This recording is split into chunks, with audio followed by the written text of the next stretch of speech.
Hoje à noite, se Deus permitir, nós veremos do verso 1 até o versículo 17, onde o nosso autor primeiro faz algumas recomendações com relação aos necessitados, aí versos 1, 2 e 3, advertência contra dois pecados, verso 4 a 6, e orientações a respeito da vida cristã, da piedade cristã, aí do verso 7 até o verso 17. A última mensagem em Hebreus, se Deus permitir, será no domingo 2, onde nós então veremos, 2 de junho, quando nós veremos então do verso 18 a 25, encerrando essa longa série de mensagens na carta aos Hebreus. Hoje à noite, então, vamos ver as orientações práticas que o nosso autor dá àquela comunidade. A primeira coisa que eu queria chamar a sua atenção é que ele não está ligando muito para o fato que os seus leitores estavam passando por sofrimentos. Entendo o que eu estou dizendo. Às vezes, nós ficamos com pena de quem está sofrendo e não queremos colocar um fardo maior em quem está passando por dificuldade. Nós não queremos acrescentar qualquer carga a quem já está sofrendo. Mas o nosso autor parece que é um pouco insensível. Ele não está muito preocupado, muito impressionado com o sofrimento que os seus leitores estavam passando. Alguns estavam sendo perseguidos fortemente por causa da sua fé. A notícia de alguns que estavam presos. Apesar disso, ele diz, olha, você continua crente. Você tem que amar os seus irmãos, você tem que evitar o pecado e você tem deveres espirituais. Então, já de cara, esse final aqui no capítulo 13 nos mostra que em qualquer situação que nós estivermos, nós continuamos com as responsabilidades que Deus nos deu. Quando tudo vai bem, quando tudo vai mal. Quando temos paz e tranquilidade, ou quando a adversidade bate à nossa porta. Quando a dificuldade vem sobre nós e o sofrimento se torna parte da minha vida, da nossa vida. O que eu quero dizer é que nós não podemos usar as dificuldades que nós estamos passando como desculpa para não sermos crentes de verdade. Às vezes as pessoas dizem isso. O senhor sabe o que eu estou passando? O senhor tem ideia do que eu estou sofrendo? Por que o senhor vem me dizer aqui que eu tenho que ser fiel à minha mulher? O senhor sabe como é difícil a minha mulher? O senhor está dizendo aqui, vai dizer que eu não posso amar o dinheiro, mas o senhor está vendo a situação financeira difícil que eu vivo? Tem gente que usa as circunstâncias como uma desculpa, se não pública, mas pelo menos na sua mente, como para se considerar uma exceção. Esse capítulo 13 está aqui para mostrar que não existe isso. 12 capítulos foram dirigidos a um povo que estava sofrendo mais do que nós. Tinha gente presa, alguns já tinham sido mortos. E no final ele diz, façam isso, façam isso, façam isso, façam isso, façam isso. Então, não tem tempo ruim para o crente. Ele tem que ser crente sempre. Em qualquer situação em que Deus nos coloca. As orientações práticas são resumidas em 3 partes. E na primeira, ele diz àquela comunidade que deveria ter cuidado com os necessitados que havia no meio dela. Versos de 1 a 3. Seja constante o amor fraternal. Não negligencieis a hospitalidade, pois alguns, praticando-a, sem saber, acolheram anjos. Lembrai-vos dos encarcerados, como se presos com eles, dos que sofrem maus tratos, como se, com efeito, vós mesmos em pessoas fosseis os maltratados. No verso 1, a exortação é para que o amor fraterno, o amor fraternal, seja constante.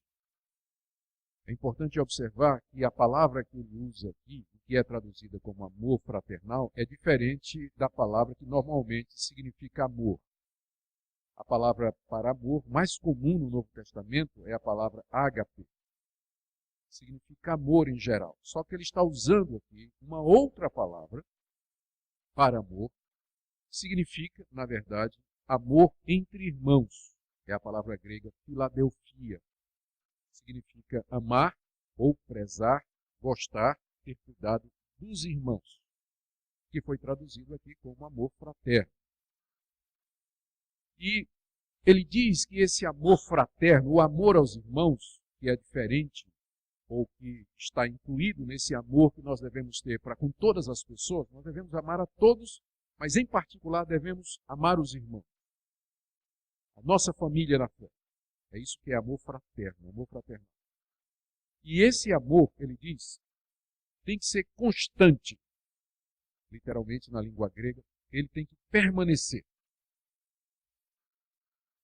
Em outras partes da carta, ele reconhece que os seus leitores já praticavam o amor fraterno. Especialmente tem uma passagem aqui, no capítulo 10, de 32 a 34, que ele diz assim: porque não somente vos compadecestes dos encarcerados, como aceitaste com alegria o espólio dos vossos bens, tendo ciência de possuir patrimônio superior. E no capítulo 6, verso 10 está escrito: Deus não é injusto para ficar esquecido do vosso trabalho e do amor que mostrastes para com o seu nome, pois serviste e ainda servis aos santos. O nosso autor sabe que eles tinham um amor fraterno, que eles cuidavam uns dos outros, mas o que ele está dizendo aqui é que esse amor tem que permanecer, ele tem que ser constante, porque no meio do sofrimento, da adversidade, nós tendemos a olhar muito para nós mesmos e tirarmos os olhos dos outros que estão precisando de ajuda. Então, o amor fraterno, ele tem que ser constante, ele tem que permanecer sempre, não importa as circunstâncias. E ele dá dois exemplos de demonstração prática desse amor. O primeiro é da hospitalidade, no verso 2. Não negligencieis a hospitalidade, pois alguns praticando-a sem saber acolheram anjos. A palavra hospitalidade na língua grega significa literalmente amor aos estranhos. Amor aos estranhos. É isso que é hospitalidade. Amar no sentido de você acolher, ajudar, abençoar pessoas que são estranhas a você, no sentido de que elas não são conhecidas. É fácil praticar esse tipo de coisa com quem a gente conhece, mas você abrir a sua casa e o seu coração para quem é estranho, já é difícil. Mas é isso faz parte do amor fraterno. É isso que a palavra hospitalidade quer dizer. Você acolher alguém que não faz parte da sua família, alguém que é estranho a você. A hospitalidade dos primeiros cristãos era conhecida. Tem uma citação de um homem chamado Juliano Apóstata. Já pensou o nome dele? Juliano Apóstata. Esse foi o título que deram para ele, porque ele a princípio era cristão e depois apostatou. Se tornou inimigo do cristianismo. Ele escreveu muitas cartas que foram colecionadas e preservadas até o dia de hoje. Na carta 49, ele menciona a hospitalidade dos cristãos, que os cristãos acolhiam inclusive os estrangeiros e os que não eram da família da fé. Era tão conhecida a hospitalidade da igreja antiga que até os pagãos e os inimigos reconheciam. Todavia, o nosso autor diz: não negligencie isso. Porque quando a gente está passando por dificuldade, mais uma vez, a gente se volta para os nossos próprios problemas e a gente esquece o estrangeiro. Naquele tempo que a carta foi escrita, as pessoas, havia muita migração de cidade para cidade, pessoas em busca de um local para trabalhar, algumas fugindo da guerra, outras fugindo da perseguição. Então sempre havia cristãos chegando na cidade e sem condições de se hospedar. Onde é que eles se hospedavam? Nas casas dos irmãos. Hoje isso é tão raro, né? É tão raro isso.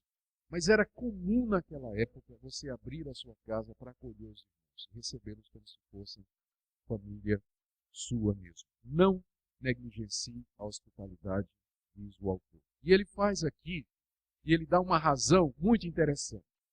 Ele se refere a dois episódios no Antigo Testamento, um ocorrido com Abraão e o outro com Ló, em que os dois receberam visitantes sem saber que eles eram anjos de Deus.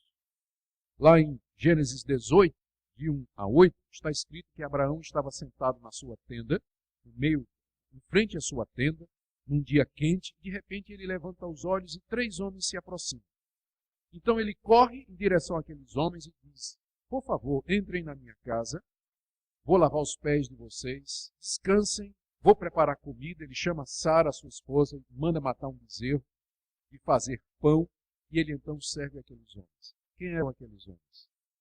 2 eram anjos, e o terceiro era o anjo do Senhor, era o próprio Senhor. Eles tinham vindo à terra em forma humana para castigar Sodoma e Gomorra. Para castigar Sodoma e Gomorra. Abraão não sabia, mas ao oferecer hospitalidade, sem saber, ele estava hospedando o próprio Senhor, hospedando anjos.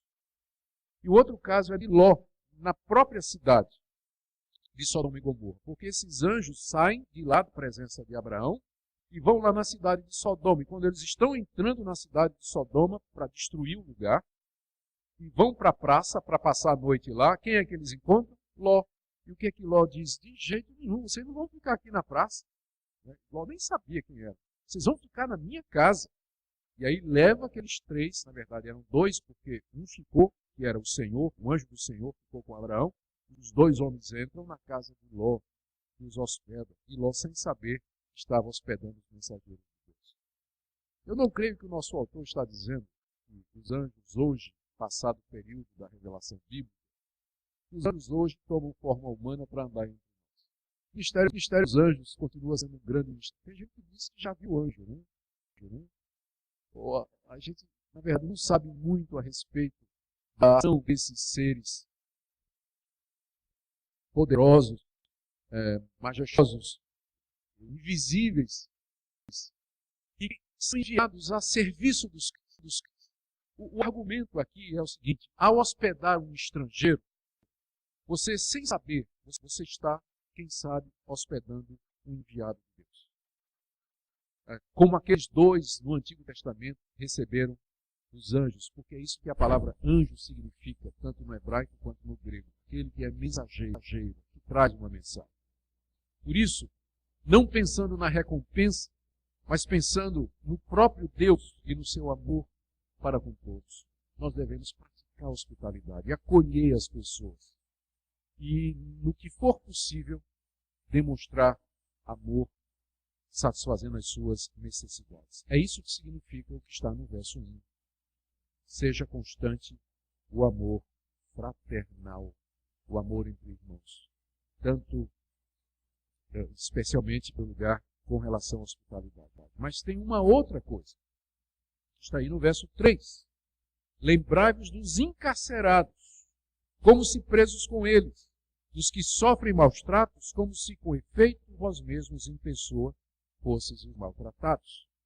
Aqui ele está falando do mesmo grupo, os encarcerados e os que sofrem maltratos na prisão. Porque tem níveis de encarceramento. Tem pessoas que são apenas presas e tem outras que na prisão sofrem maus tratos, são torturadas, sofrem pancadaria. E naquele tempo em que a carta foi escrita, vários dos hebreus que haviam crido em Jesus haviam sido presos por causa da fé em Jesus. Estavam nas prisões por conta da instigação dos próprios judeus, estavam nas prisões romanas. O próprio Paulo muitas vezes ficou preso por causa dessas perseguições. E ele não era o único. Havia irmãos em Cristo encarcerados. E o nosso autor diz: lembrem deles. Eles estão presos por causa do nome. Estão presos por causa do nome de Jesus. E olha o argumento que ele usa. Você tem que se lembrar deles como se vocês estivessem presos com eles. E num sentido nós estamos. Porque eles são os nossos irmãos e eles estão presos pela mesma fé que nós estamos, que nós temos. Pensamos nos presos na Coreia do Norte, nos presos na China, na Rússia, em países muçulmanos onde é proibido pregar o Evangelho. Nós estamos presos com eles. Porque nós participamos da mesma fé e eles estão presos pela mesma coisa que nós temos, que é a fé no Senhor Jesus Cristo. dos que sofrem maus tratos, como se com efeito vós mesmos em pessoa fosseis os maltratados. Vamos sentir o sofrimento que eles estão passando. Com isso, o autor visa despertar a sensibilidade, a atenção e a empatia dos seus leitores para aqueles que estavam nas prisões por causa do Evangelho. É assim que se mostra o amor fraterno. Verso 1, seja constante o amor fraterno. Como? Seja hospitaleiro. Segundo, se lembre dos encarcerados, daqueles que sofrem. Ou, em resumo, o que ele está dizendo aqui para aqueles irmãos é: vocês devem cuidar dos necessitados que estão no meio de vocês. Nós não temos aqui, que eu saiba, membros que estão presos por causa do Evangelho, porque no Brasil ainda é possível pregar o Evangelho, ser crente e não ir preso por isso. Mas nós temos outras pessoas que passam por necessidades, que sofrem, carecem de ajuda e de atenção. E o ponto é esse aqui. Não importa, deixa eu colocar de outra maneira, Deus sabe que você mesmo está passando por dificuldades e sofrimentos, mas há outras pessoas além de você. E você não deveria agenciar ou esquecer estas pessoas, porque o amor fraterno ele tem que ser constante o tempo todo e em toda situação. As orientações que nós temos aqui também são com relação à santidade. Do verso 4 até o verso 6, ele adverte contra dois pecados que simbolizam todos os demais. Primeiro, a imoralidade sexual, verso 4, digno de honra entre todos seja o matrimônio, bem como o leito sem mácula, porque Deus julgará os impuros e adúlteros. O outro pecado é a avareza ou amor ao dinheiro. Verso 5, seja a vossa vida sem avareza. Contentai-vos com as coisas que tendes, porque ele tem dito, de maneira alguma te deixarei, nunca jamais te abandonarei. Assim afirmemos confiantemente, o Senhor é o meu auxílio, não temerei, que me poderá fazer o homem. Estes dois pecados, podemos perguntar, por que é que ele não acrescentou outros? Por que é que de todos os pecados contra os quais ele poderia ter falado, maledicência, assassinato, infâmia, calúnia, com tanta, a lista de pecados na Bíblia é grande. Ele pegou dois. O adultério e a impureza sexual e a avareza, que é amor do dinheiro. Eu creio que a razão é simples. Ele está chegando ao fim da carta. Está chegando ao fim. Ele talvez esteja com um tempo curto. E talvez já escreveu demais, embora ele diga aqui, ele vai dizer no verso 22, que ele escreveu abreviadamente.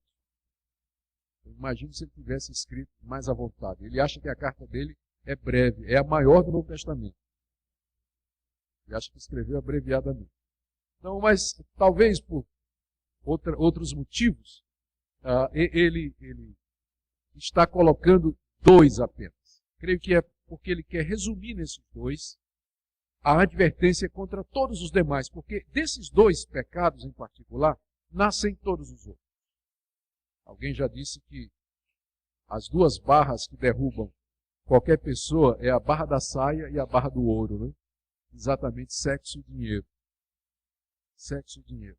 São as duas áreas mais problemáticas da raça humana. As duas áreas mais complicadas e onde parece que o pecado mais afetou é a questão do sexo e a questão do dinheiro. E são os dois pontos que ele trata aqui.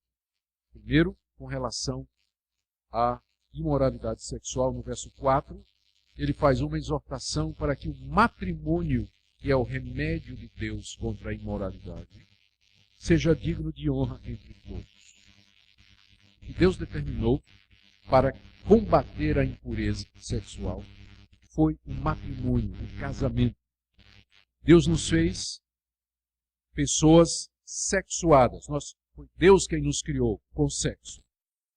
Isso não quer dizer que nós podemos expressar a nossa sexualidade com qualquer pessoa, de qualquer forma, a todo tempo.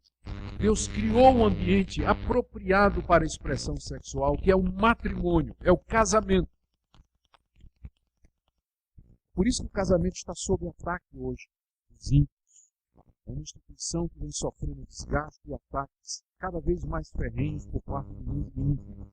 Porque o casamento é o bastião da família e, consequentemente, da sociedade. Se o mundo conseguir destruir completamente o casamento, então a barreira que nos protege de tantos males terá caído e a humanidade ficará cada vez mais vulnerável. O sexo é para ser desfrutado dentro do casamento. Fora dele, é o que o nosso autor diz aqui, no final do verso 4. Deus julgará os impuros e adúlteros. O adúltero é aquele que, estando casado, ele tem relações sexuais fora do casamento, sem ser com a sua mulher ou com o seu marido. E impuro é o que pratica relação sexual fora do casamento. Ele não é casado. Tem outro nome na Bíblia para isso, que é fornicação. E quando é por dinheiro, a Bíblia chama de prostituição. Prostituição. O remédio de Deus contra a prostituição e a fornicação e o adultério, é o que ele diz aí no verso 4, é que nós tenhamos o casamento como sendo digno de honra. Honrar o casamento. Se tem uma comunidade que está fazendo isso, era a igreja. Honrar o casamento. Estimar o casamento com grande valor. Valorizar o casamento como sendo uma instituição da parte de Deus.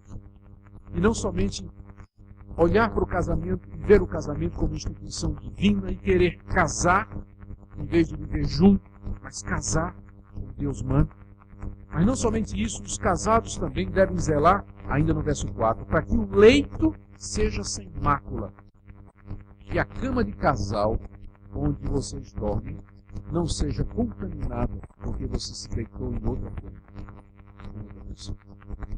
De uma maneira muito gráfica de descrever o adultério, né? Interessante como a Bíblia às vezes tem uma linguagem que a gente chama de eufemística, que é uma maneira bonita de dizer uma coisa feia. Quando ele diz assim, que a tua cama não seja manchada, o que é que ele está dizendo? Não vá se deitar na cama com outras pessoas. E a cama, a sua cama de casal, seja sem mácula. Essa é a primeira advertência com relação a sexo. O casamento foi ordenado por Deus, temos que honrá-lo e valorizá-lo, e os casados, então, têm que ser fiéis uns aos outros, para que a cama não seja manchada. Olha a advertência no final do verso 4, porque Deus julgará os impuros e os adúlteros. Às vezes, os adúlteros escapam aqui nesse mundo. Adultério ninguém sabe que Deus está aqui. E vai chegar o dia em que Deus vai julgar os adúlteros. Porque Deus não vai deixar esse pecado passar em branco. É melhor resolver o quanto você pode. Você vai escolher a vida toda. Se passar em branco, uma hora Deus vai trazer você aqui. Terrível coisa cair nas mãos. O segundo pecado é o do dinheiro, com relação ao dinheiro. Verso 5 até o verso 6. E começa com uma advertência. Seja a vossa vida sem avareza. A palavra avareza no grego significa literalmente amor ao dinheiro. Uma pessoa avara é uma pessoa que ama o dinheiro. O dinheiro em si, ele não é mau. Também não é bom. O que vai fazer do dinheiro uma coisa boa ou má é o uso que você faz dele. É a atitude que você tem para com o dinheiro. A mesma moeda, a mesma nota que você usa para comprar o sustento para a sua família, é a mesma nota que você vai usar para fazer o mal. O dinheiro em si, ele é neutro. O problema não é o dinheiro, mas somos nós. Por isso que ele diz que a vida de vocês seja sem avareza, sem amor ao dinheiro. Quando a pessoa ama o dinheiro, ela está pronta a fazer uma série de coisas que vão afastá-la de Deus. O dinheiro vai se tornar o seu Deus e o seu ídolo. Não é à toa que Jesus Cristo disse: você não pode servir a Deus e as riquezas. A palavra que Jesus usou para riquezas é mamon, o nome de um Deus. O dinheiro pode se tornar uma potestade, um ídolo, um Deus na sua vida. Escravizar você, dominar você de tal maneira que você se torna egoísta, você se torna perverso, desonesto, porque você está apegado ao seu ídolo. A vida do cristão tem que ser sem avareza, sem idolatria ao dinheiro, sem apego a ele. Sabe qual é o melhor remédio para isso? Está aí, no verso 5. Contentai-vos com as coisas que tendes. Contentamento. Uma pessoa que está descontente com o que tem, com o que é, ela vai fazer tudo para obter satisfação. Eu não estou dizendo que nós temos que ficar acomodados. O meu pai, ele não ficou contente de ter nascido lá no interior da Paraíba, filho de uma família paupérrima. Ele às vezes não tinha quase o que comer no sítio. Irmão de mais 11. E ele resolveu lutar para melhorar de vida. Foi para a cidade com muita dificuldade, estudou, se formou, foi para a universidade em João Pessoa, saiu como advogado e foi crescendo na vida. Se ele pudesse ver hoje a família que ele deixou, os filhos, os netos, advogado, médico, até pastor. Então não é sobre isso que eu estou falando. Porque uma pessoa pode, não é contra a Bíblia, você querer uma vida melhor. Você galgar etapas e subir degraus na vida financeira, econômica, se o seu coração não está nessas coisas. Se você quer fazer isso para a glória de Deus, e se você melhorando, você, pensa assim, vai ter mais condições de abençoar as outras pessoas. Então a Bíblia não é contra isso. Na verdade, ela estimula a gente a trabalhar, a ganhar, a economizar, abençoar outros, e Deus promete nos abençoar financeiramente também. Então, não é isso que ele está dizendo. Mas em tudo nós temos que estar contentes com aquilo que nós temos e que Deus nos deu, que é fruto do nosso trabalho. Porque uma pessoa descontente com a sua mulher vai querer a mulher do outro. Uma pessoa descontente com a sua propriedade, seu carro, ou com o que ele é, ou com o que ele não tem, ele de repente vai sempre estar cobiçando e querendo as coisas dos outros. Por isso, o remédio contra a avareza é o contentamento. Ou, em outras palavras, a gratidão. Deus, muito obrigado pelo marido que o Senhor me deu. Sei que ele é um chato às vezes, mas obrigado pelo marido que o Senhor me deu. Obrigado pela minha esposa. Obrigado pela esposa que o Senhor me deu. Obrigado pelos filhos que o Senhor me deu. Obrigado pelo meu trabalho. Obrigado pelo lugar onde eu moro. Obrigado pela minha cara. Meu rosto, assim, não é tão bonita assim, Senhor, mas foi a cara que o Senhor me deu. Muito obrigado. Contentamento, a gratidão a Deus é o melhor remédio contra a avareza e até contra o adultério e outras coisas. Para que nós sejamos,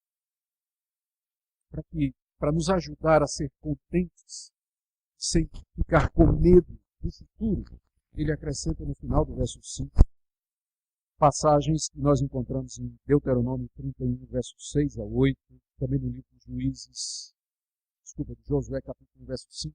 São episódios onde Deus aparece, e não só esses dois, mas são promessas que Deus fez a Abraão, Deus fez a Jacó, Deus fez a Israel, fez a Salomão, fez a Josué, e a promessa era essa: eu não te deixarei, serei contigo sempre.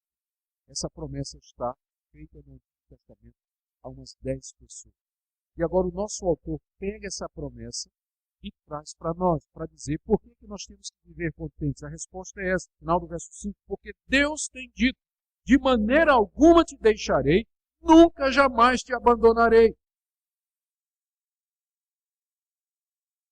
Na língua grega, você tem aqui 4 negativas. Tem 4 nãos aqui nessa passagem. Não, não, não te deixarei, não te abandonarei. Literalmente no grego. 4 nãos, duas duplas negativas. É a maneira enfática de dizer que Deus nunca, jamais, em tempo algum, vai nos deixar ou vai nos abandonar. Quando ele diz, de maneira alguma te deixarei, quer dizer que a presença dele sempre estará conosco.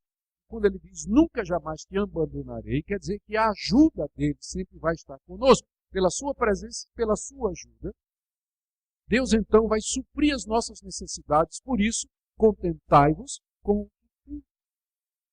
Que a vida de vocês seja sem avareza. E ele coloca, de que maneira nós devíamos viver? No verso 6. Assim, afirmemos confiadamente. Essa confiança não é vã. Essa confiança é baseada nas promessas de Deus que estão no verso anterior. Afirmem, o Senhor é o meu auxílio, não temerei o que me poderá fazer o homem. Aqui está citando o Salmo 118, verso 6. Deus é o meu auxílio. O que é que o homem vai poder me fazer?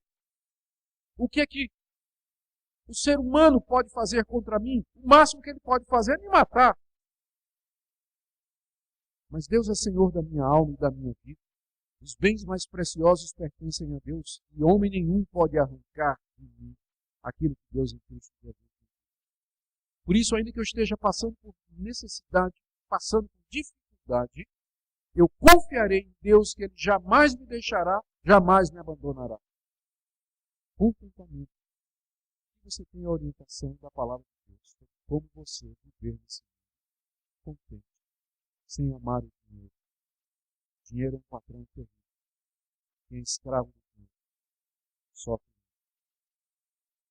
Por último, o nosso autor dá algumas orientações sobre a piedade cristã, a vida cristã, sobre como nós devemos exercer o nosso relacionamento no meio do povo de Deus. Ele fala a respeito dos nossos dias, versos 7 e 8. Diz para nós termos cuidado com as heresias, do verso 9 até o verso 14. Nos fala a respeito da necessidade de viver uma vida de louvor, verso 15 e 16, e termina outra vez dizendo que nós temos que obedecer aos nossos pais, líderes espiritual que Deus colocou no céu. Vamos rapidamente ver cada um desses pontos. São orientações pessoais. Para mim, como é que eu devo me relacionar com cada uma dessas coisas? Primeiro, com relação ainda ao sofrimento e especialmente precisando ter um modelo como sofrer. Verso 7. Lembrai-vos dos vossos dias, os quais vos pregaram a palavra de Deus, e considerando atentamente o fim de sua vida, imitai a fé que tiveram. Jesus Cristo ontem e hoje é o mesmo e o será para sempre. O nosso autor aqui coloca o exemplo dos pastores daquela igreja para ser imitado pelos que estavam sofrendo. E aqui ele se refere aos dias, é isso que ele está chamando, é a única carta do Novo Testamento onde os pastores são chamados de dias. Mas é isso que os pastores são e é isso que eles fazem. Eles são constituídos para guiar o povo de Deus, como um pastor guia o seu rebanho. Esses guias aqui já morreram. O que o nosso autor está dizendo, lembrem-se daqueles pastores que pastorearam no meio de vocês, que pregaram a palavra de Deus, início do verso 7, que vos pregaram a palavra de Deus, e que foram fiéis até a morte, e que foram martirizados, sofreram e morreram por causa da fé, e nunca abandonaram essa fé. Lembrem-se deles e considerem atentamente o fim da sua vida, ou seja, como eles morreram, como eles chegaram ao fim da vida. Eles chegaram firmes, continuaram crendo, apesar de terem sido martirizados, mortos por causa da fé. E aí, final do verso 7. Imitem a fé que eles tiveram. Nós aprendemos duas coisas. Muito bom. Primeiro, que pastores devem colocar um exemplo que o rebanho possa ver. Pastores são guias, mas eles guiam não somente pela palavra, perceberam isso aqui? Ele guia pelo exemplo, porque ele está mandando imitar a vida. Embora tenha dito no início que esses guias pregaram a palavra de Deus. O pastor guia o seu rebanho não somente pela palavra de Deus, mas colocando um exemplo a ser imitado. Um exemplo a ser imitado.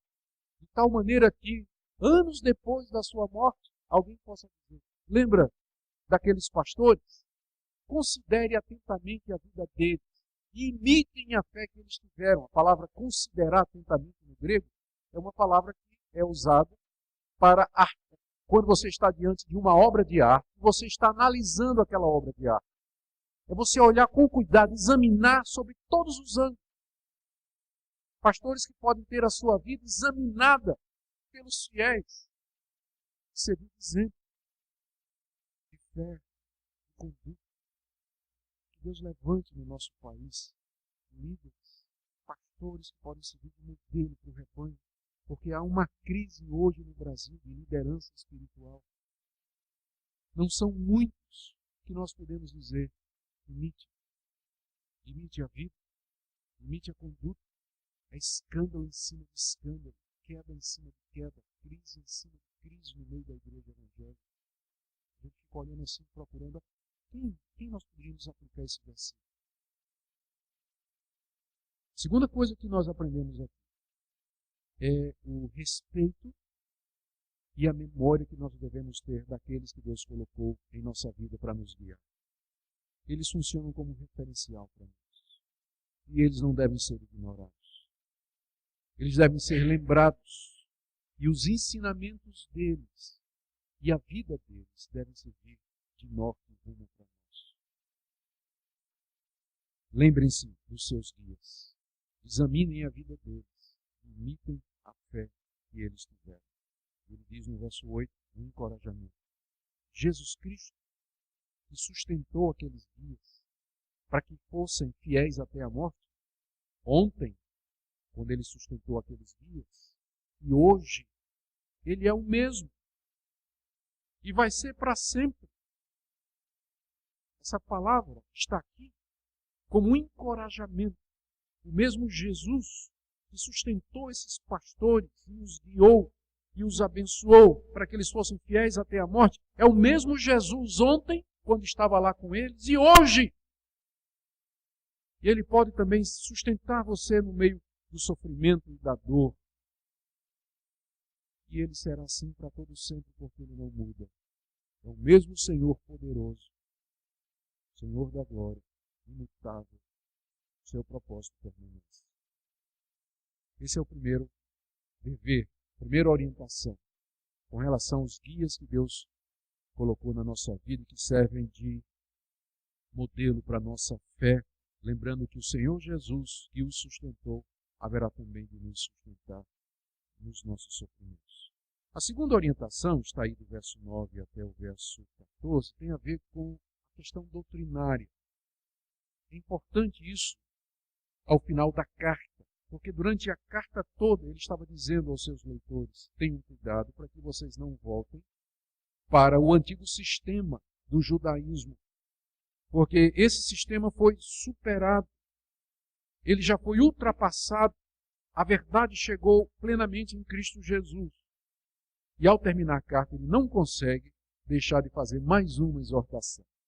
A partir do verso 9. Não vos deixeis envolver por doutrinas várias e estranhas, porquanto que vale estar o coração confirmado com graça e não com alimentos, pois nunca tiveram proveitos que com isso se preocuparam.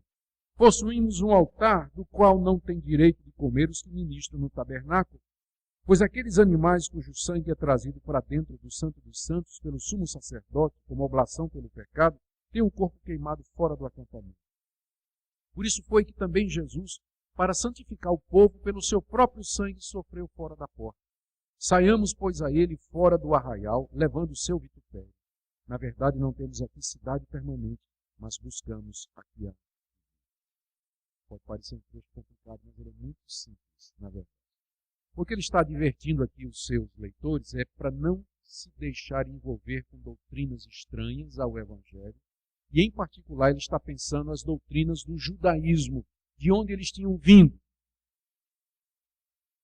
Verso 9.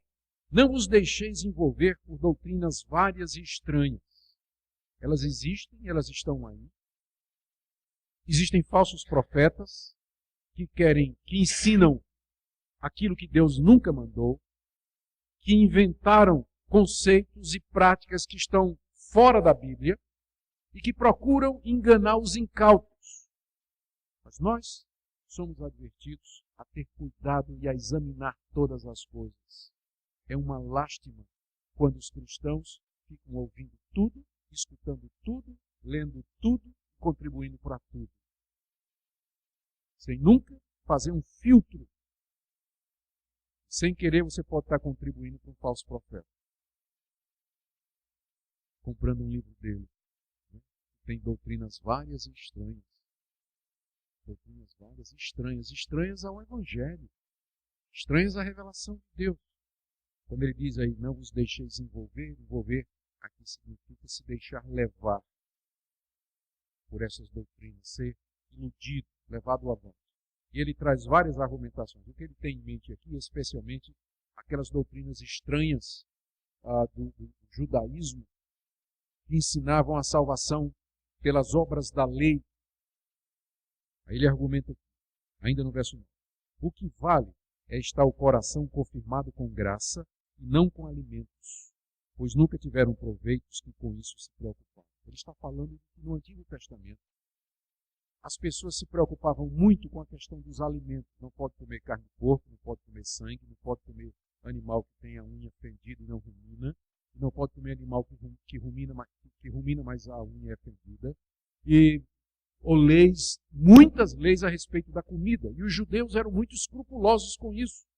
Quando eles chegavam em casa, eles tinham comprado comida no mercado, porque aquela comida poderia ter passado pela mão de quem não era judeu. Ele tinha que lavar as mãos rigorosamente, não é por medo de bactéria, é por causa da contaminação espiritual. E ele só comia determinadas comidas, e por isso ele não sentava para comer com os pagãos, porque os pagãos comiam qualquer comida.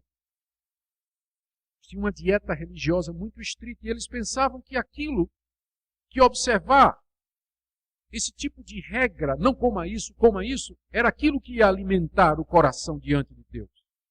O nosso autor diz, não, o que alimenta o coração é a graça de Deus, e não os alimentos, porque o que é que isso adiantou para aquele povo da antiga aliança, que baseou a sua salvação, ou a esperança da sua redenção na lei de Moisés, deixando de entender o propósito dela. Eles nunca tiveram proveito com esse tipo de coisa.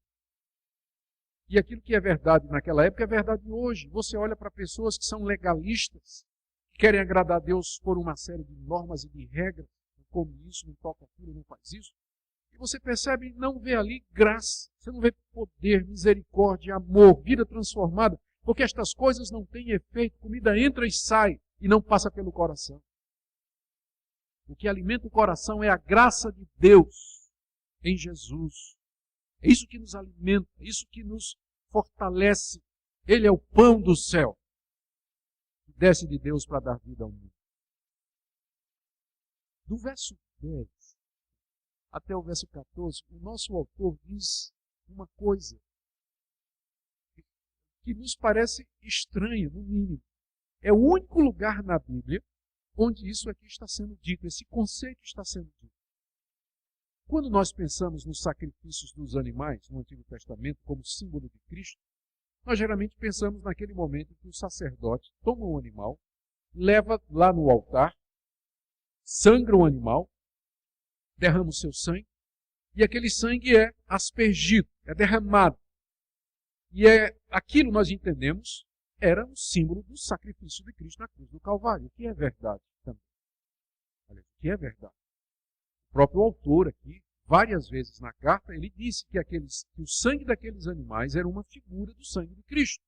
E que o sacrifício deles era um tipo de sacrifício de Cristo. Mas agora ele vai dizer mais uma coisa. Ele vai chamar a atenção para o seguinte. Os sacerdotes que sacrificavam aqueles animais, eles não comiam da carne do animal ali. Porque uma vez que eles matavam o animal e o animal era sangrado, o animal era levado para fora do tabernáculo, para fora do templo e do arraial. E ele vê nisso uma figura de Cristo. Porque onde é que Cristo morreu? Ele morreu dentro da cidade de Jerusalém ou morreu fora? Ele saiu de Jerusalém arrastando sua cruz, saiu da cidade, ficou para um monte fora da cidade, chamado Gólgota. Ele foi sacrificado ali. E ali é que é o nosso altar, diz o escritor de Hebreus. Cristo sofreu fora das portas. E agora, é a única vez no Novo Testamento em que o animal sendo levado para fora do templo, para ser queimado e consumido fora, é uma figura de que Cristo morreu fora de Jerusalém. E, portanto, o altar verdadeiro é fora de Jerusalém. A cruz. Esse é o altar verdadeiro. E veja como ele desenvolve essa ideia. No verso 10. Possuímos um altar, está se referindo à cruz, do qual não tem direito de comer os que ministram no tabernáculo. Quem são os que ministram no tabernáculo? Os sacerdotes. Que ministério era esse? Eles sangravam os animais, derramavam sangue, aspergiam aquele sangue lá. Mas não comiam do animal. Por quê? Verso 11. Pois aqueles animais, cujo sangue é trazido para dentro dos santos pelo sumo sacerdote, como oblação oferta pelo pecado, eles têm o corpo queimado fora do acampamento, fora do templo. Quando ele é queimado, oferecido, e uma parte dele é consumida. Aí ele aplica no verso 12. Por isso foi que também Jesus, para santificar o povo, pelo seu próprio sangue, sofreu fora da porta. Jesus saiu dos portões de Jerusalém, subiu o Monte da Caveira, Gólgota, e fora da cidade do templo, lá no alto do monte, ele se oferece no altar da cruz. O que ele está dizendo aqui é que há uma incompatibilidade irreconciliável entre o judaísmo e o cristianismo. Porque no judaísmo, as ofertas são feitas pelo sacerdote ministrando no templo, o altar deles é ali dentro. Mas onde é o altar do cristianismo? Quem ministra lá dentro não come do que é feito lá fora. Mas o nosso altar é a cruz. E aqui vem a exortação no verso 13. Saiamos, pois, a ele fora do arraial, levando o seu vitupério. Vitupério significa vergonha, desonra. E Cristo saiu desonrado, vituperado, insultado para morrer no alto do Calvário. Cruz. E agora nós somos exortados a fazer a via crucis, o mesmo caminho. Saiamos a ele, fora do arraial, ao encontro dele, lá na cruz, levando também nós a vergonha que ele passou e o vitupério que ele sofreu. É uma exortação para que aqueles judeus convertidos saíssem definitivamente da antiga aliança. Não hesitassem mais, não cogitassem em voltar, mas saíssem do arraial, do templo, da cidade, ao encontro de Jesus lá fora, porque é lá que está o nosso altar. É lá que está o pão que nos alimenta. É lá que está a salvação. É uma figura extraordinária, não é? Não tem lugar nenhum no Novo Testamento onde os animais queimados fora são interpretados como sendo um tipo de Cristo. É o único lugar. Onde a gente vê que tem muita coisa no Antigo Testamento, e se os nossos autores neotestamentários não dissessem que eram figura de Cristo, a gente não saberia. Por isso que é importante ler o Antigo Testamento sempre à luz do Novo, para poder entender o significado daqueles símbolos, instituições, ordenanças, porque elas apontam para o Senhor Jesus sempre. Terceiro lugar, uma vida de louvor. Recordando, ele diz, imitem os seus pastores. Segundo, cuidado com doutrinas estranhas. Terceiro, vivam uma vida de louvor. Verso 15, por meio de Jesus, pois, ofereçamos a Deus sempre sacrifício de louvor, que é o fruto de lábios que confessam o seu nome. Não negligencieis igualmente a prática do bem e a mútua cooperação, porque com tais sacrifícios Deus se compraz. Esses dois versículos são quase que uma conclusão do que foi dito antes. Ele continua ainda fazendo comparações entre o judaísmo e o cristianismo. No judaísmo, os sacrifícios eram, como eu disse, feitos sobre o altar com sangue derramado. Mas aqui, o que Deus quer de nós é sacrifício de louvor, que é identificado como fruto de lábios que confessam o seu nome. O cristão não oferece mais sacrifícios de animais a Deus, mas ele ainda continua oferecendo a Deus o fruto de lábios que professam o seu nome. Esse é o sacrifício de louvor que Deus aceita. Verso 15. Por meio de Jesus, por causa de Jesus, ofereçamos a Deus os sacrifícios que verdadeiramente Deus se agrada, que são lábios que professam o seu nome, lábios que declaram a realidade a respeito de Jesus, que Ele é o Senhor, a verdade a respeito de Deus. Mas não só isso. Verso 16, não negligencieis igualmente a prática do bem e a mútua cooperação, porque com tais sacrifícios Deus se compraz. Se o louvor que sai dos nossos lábios é um sacrifício, ele está dizendo aqui que praticar o bem e cooperar uns com os outros é também um sacrifício de louvor. Isso é muito importante, porque tem pessoas que pensam que o louvor que agrada a Deus é só entoar músicas e canções. Não, não, não. Isso não vale nada se não tiver atrelado com uma vida, que ele chama aqui, de prática do bem, mútua cooperação. Porque com tais sacrifícios, o que ele está chamando de sacrifício? Praticar o bem e cooperar uns com os outros. Com tais sacrifícios, Deus se compraz. Então são as duas coisas. Para que Deus se compraza do nosso louvor, Ele tem que se agradar também da nossa vida. E a Bíblia toda está cheia de exemplos disso. Como o próprio Jesus disse, quando você chega diante de Deus para trazer a sua oferta, e aí você lembrou que seu irmão tem alguma coisa contra você, pode parar o culto, vá se reconciliar com seu irmão, depois vem e faça a sua oferta. Ele junta as duas coisas. Louvores de lábios que professam o nome de Deus, mas cujas mãos e pés não servem ao próximo, esse louvor não é agradável a Deus. É a nossa vida como um todo que é o culto agradável a Deus. Não somente o que nós dizemos e cantamos, mas também o que nós fazemos. Com isso Deus se completa. Terminando, no verso 17. Obedecei aos vossos guias e sede submissos para com eles, pois velam por vossa alma como quem deve prestar contas, para que façam isso com alegria e não gemendo, porque isso não aproveita a vós outros. Interessante que ele começou falando dos guias que morreram e que têm que ser imitados, e ele termina falando dos guias que estão vivos e que têm que ser obedecidos. Obedecei aos vossos guias e sede submissos para com eles. Essa obediência e essa submissão, é claro, não são absolutas. Ele está pressupondo aqui que os guias são homens de Deus e que estão falando a palavra de Deus e estão dando exemplo de acordo com a Bíblia.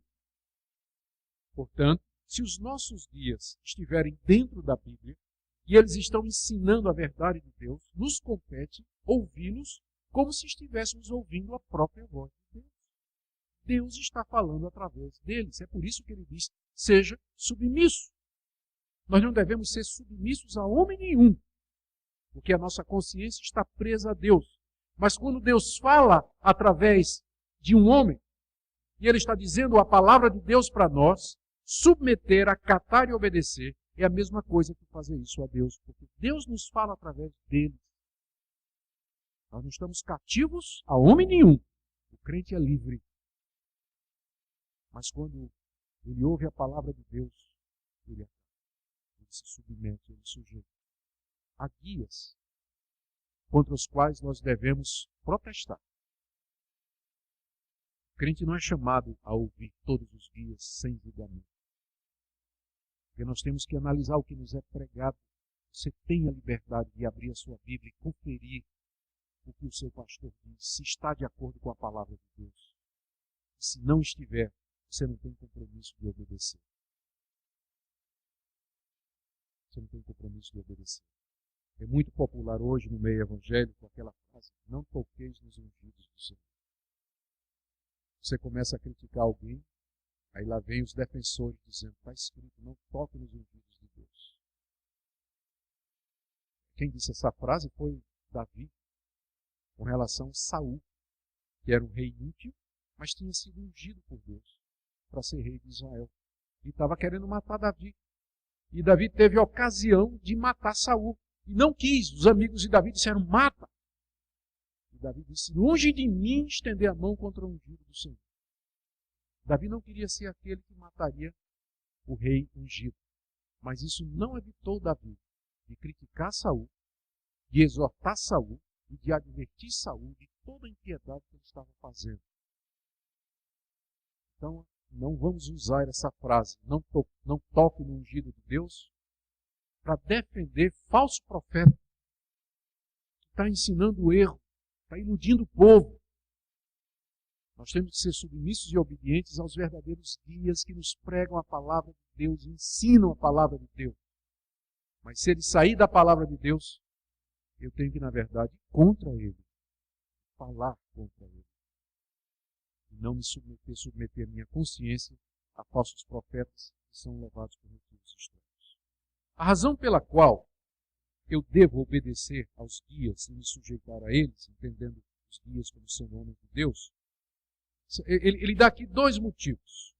Três, na verdade. O primeiro é que eles velam por vossa alma como quem deve prestar conta. João Crisóstomo, no século IV, um grande homem de Deus, ele diz que esse versículo teve um grande pastor, esse versículo o atormentava todo dia. E ele chega até a perguntar, será que um dia algum pastor vai ser salvo? Porque está dizendo que o pastor vai prestar conta das almas do rebanho. E ele, quando meditava nesse texto, ele ficava aterrorizado.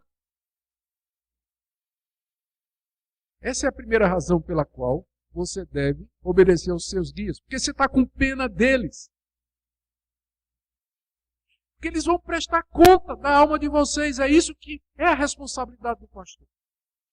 Eles zelam pelas almas do rebanho, porque um dia eles vão prestar conta diante de Deus. E quem é suficiente para isso? A nobreza da tarefa é tanta que pastores verdadeiros, quando chegam aqui nessa passagem, eles temem e tremem. E eu fico admirado que tem tanta gente que olha para o pastorado como se fosse um bicho. Não deu certo em mais nada na vida, vai ser pastor. É a coisa mais fácil do mundo hoje, sabia? Abrir uma igreja. Você aluga aí uma sala comercial, bota uma placa, abre e é fácil no cartório abrir uma igreja. É facílimo fazer isso. Virou negócio. Virou negócio para muita gente. Não é à toa que o mundo está atacando os evangélicos, criticando. Existe uma onda de críticas. Eu me lembro da época em que eu tinha orgulho de chegar e dizer, chegar para me hospedar no hotel. Aí, na hora de preencher lá a ficha que o hotel exige, você me perguntava, sua profissão? Pastor. Hoje em dia, eles me perguntam qual é a sua profissão. Professor. Não estou mentindo, é verdade. Eu sou professor. O ataque está grande. E, infelizmente, há motivos para isso. Mas nós vamos dar conta disso. Vamos dar conta disso. Esse é o primeiro motivo. O segundo, para que eles façam isso com alegria, não gemendo. Quando o pastor trabalha zelando pelo rebanho com alegria, ganha todo mundo. Mas quando ele faz isso gemendo, não é bom para ninguém. Gemendo pela dureza do coração, pela hostilidade, pela insubmissão, pela falta de atenção, pela falta de compromisso do rebanho, ele geme. E aí o terceiro motivo, porque isso não aproveita vocês. Um grande intérprete da Bíblia, explicando esse texto, ele diz que aqui o nosso autor está dizendo o seguinte, isso não aproveita vocês, porque se Deus ouve o gemido de todos, quanto mais do pastor. Deus vem cobrar da igreja. Por que o pastor de vocês está gemendo? Por que o homem que eu coloquei para ser o guia das almas de vocês? Por que o meu mensageiro no meio de vocês, por que ele está fazendo esse trabalho gemendo? Deus vem em juízo contra a igreja. Eu não quero chegar a esse ponto de interpretação, mas que faz sentido, faz. Porque ele diz assim, não aproveita vocês. Tem um pastor que faz o trabalho gemendo. Por que não aproveita? Só porque ele vai fazer o trabalho ruim? Não. É porque o Deus a quem esse guia representa, de quem ele foi enviado, ele pode querer tirar satisfação com a igreja. Porque é que o meu enviado está gemendo. Porque é que o meu servo está gemendo no meio de vocês. Por essa razão, pois, se o guia prega a palavra de Deus, é fiel a Deus, tem uma vida que nós podemos imitar, vamos cuidar para que ele faça o seu trabalho com alegria. O que é que isso significa? Respeito, obediência, sustento, apoio. Não quer dizer que você não possa criticá-lo, mas faça de maneira honesta e sincera. Faça pela frente, em vez de fazer por trás. Vá conversar com ele, em vez de ficar falando. Que ele possa, ele, embora seja um homem de Deus, ele não é perfeito. E se ele for um homem de Deus, ele vai receber as críticas com o coração aberto. Porque ele sabe que se Deus fala através dele, Deus também pode falar a ele através dos outros. Ele vai escutar também como palavra de Deus que você disser. Para que ele faça isso com alegria e não geme. São estas as orientações práticas que encerram a nossa carta. Eu quero concluir apenas com uma exortação que eu fiz no começo. Isso tudo é dito para uma comunidade que estava passando por muitas dificuldades. O ponto aqui que eu quero chamar a sua atenção é que esses deveres de amar os necessitados, especialmente os estrangeiros, os encarcerados, de viver uma vida santa no casamento e sem amor ao dinheiro, de imitar e obedecer os guias e cuidar deles, de fugir das falsas doutrinas, de viver uma vida de louvor com os lábios e com as mãos. Isso é sempre tarefa sua. Sempre, sempre. Não importa se você está doente, desempregado, acamado, largado, desprezado, rico, poderoso, financeiramente bem. Não importa. Vocês notaram que várias vezes aparecem as expressões como seja constante. Não esqueça, sempre.